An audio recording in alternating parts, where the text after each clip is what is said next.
Nagugutom yung misis ko ngayon. Gusto niyang maluto daw ako kahit ano. So, yan. Maluto tayo.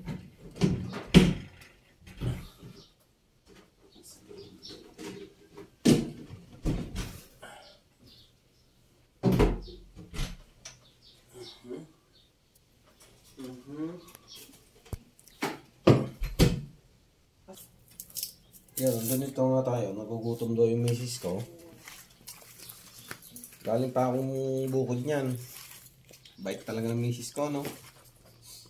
Gutom na daw eh. Eh, syempre, alam naman tayo eh. Kailangan na...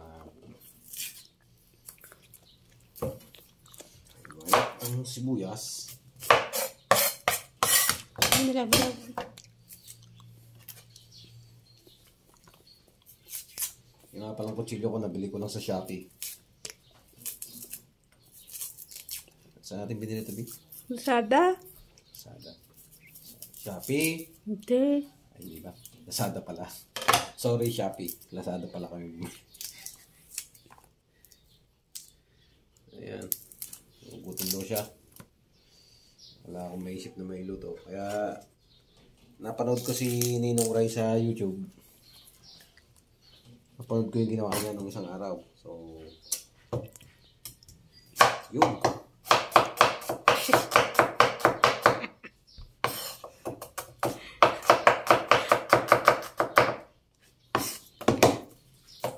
Ito palang panghiwa to, ah.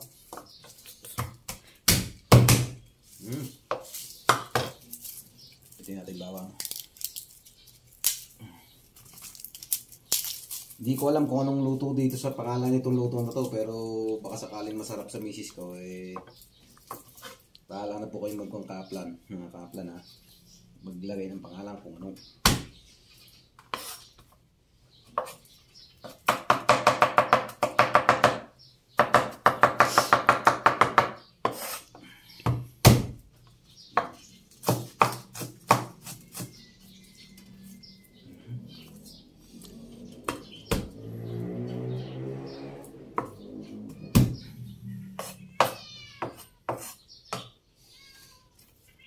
Ganda. Oh. Ganda yung nabili kong kutsilyo na to sa Lazada ba? Promote. Ganda, oh.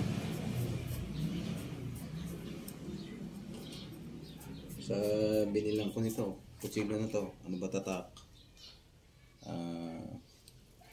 Ganyan, oh. Hindi ko alam kung nakikita nyo. Ayan. Ganda.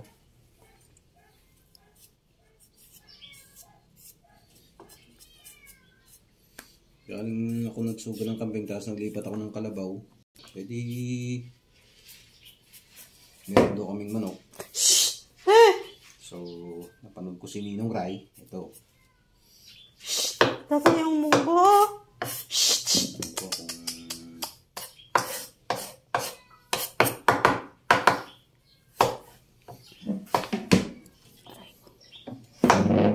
Napanood ko ng kay Ninong Ray ito eh. Yan. Diba siyang kamatis. Pero yung niluto niya na yun, apretada. Ewan ko to kung ano to.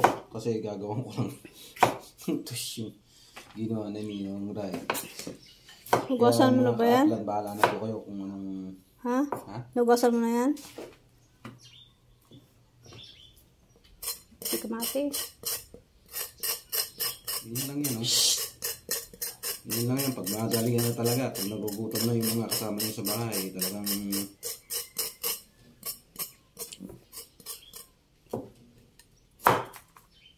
ganun na lang ang mga style. Sana kung gutom na, baka magwala sa'yo yan, nakabangan sa'yo yung mukha.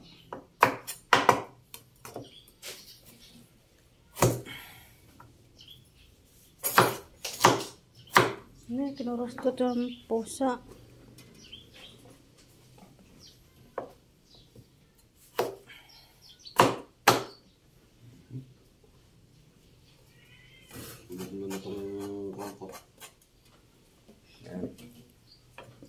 So, magigisa na tayo.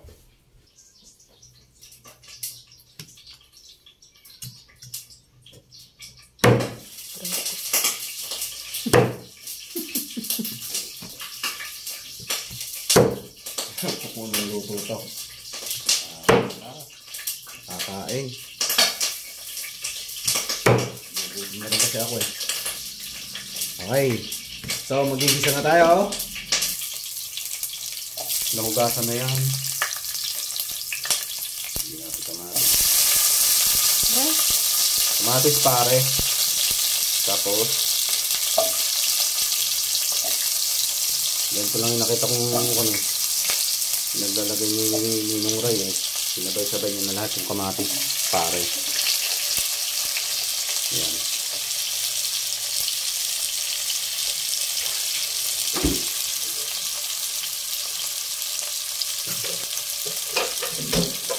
So, yun yung napanood ko na kami. 60 minutes 20 dishes challenge. Kaso 14 lang na ano na. Ito yung nakita ko. Yeah. Yeah. May pasadyo. Tapos ano yung manok? Manok pare. Sir. Yan o. Diba? Tapos siya kasi naglalagay na siya ng madalas kong makita sa kanya na nilalagay niya ng chicken oil. Pero o kaya garlic chicken powder. Wala kasi ako nun eh. Baka naman inuray. Paminta. Lagyan natin paminta.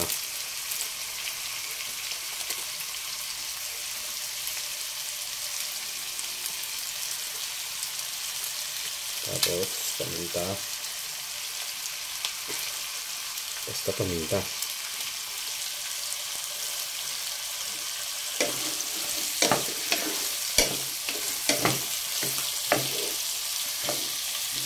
Yan lang yan ganyan eh. Yan. Tapos ay ito pang kung gano'n kakalit itong kutsilyo na nabili ko.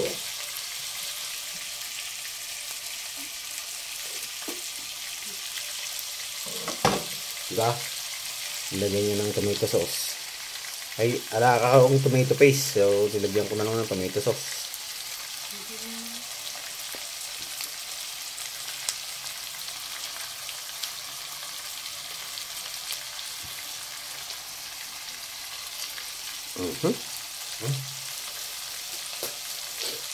Tapos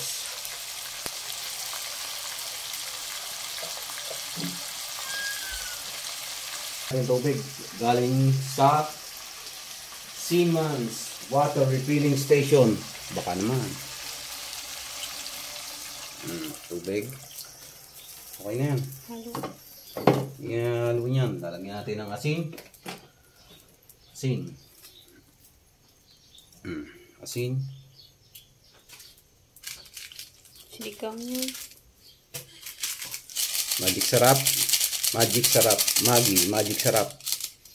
May magic ka na, may magic ka pa. Diba?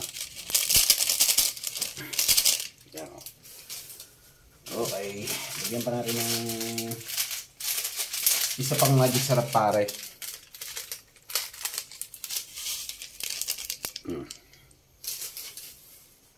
So, steamer natin yan mga pare. Iwanan mo natin. After 5 minutes, bukulo na siya. Uy, sarap. Yan o. Patikim na natin. Ikaw ah.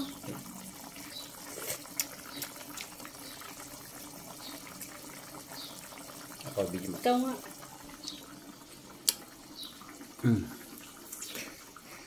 Sarap. At lalagyan pala natin ng saba. May iba naman. Trip ko lang maglagay ng sabay. Hindi ko lang alam kung ano luto yan. Basta nilagyan ko ng tomato sauce, kamatis, yan. Halo-halo na, patatas. Sama-sama sila. Carrots. Tapos Pakuloyin ulit natin ng 5 minutes. After 5 minutes, buksan natin ulit. Lagyan natin itong Pechay Bagyo. Ayan ko kung anong English nitong Pechay Bagyo. Ano bang English ng Pechay? It's Pechay Bagyo. Pechay Bagyo. Tapos takpan natin ulit. Hinaan natin apoy. Pag naluto yan, ayos na. After 30 minutes, ala pa yata 30 minutes, 20. Luto ng ating, hindi ko alam kung anong luto yan. Manok, chicken with tomato sauce and gulay bagyo with saging na saba. Okay na? Yun lang po. Don't forget to like and subscribe. Bahala na po kayo kung anong pangalan ng luto na yun. Bye!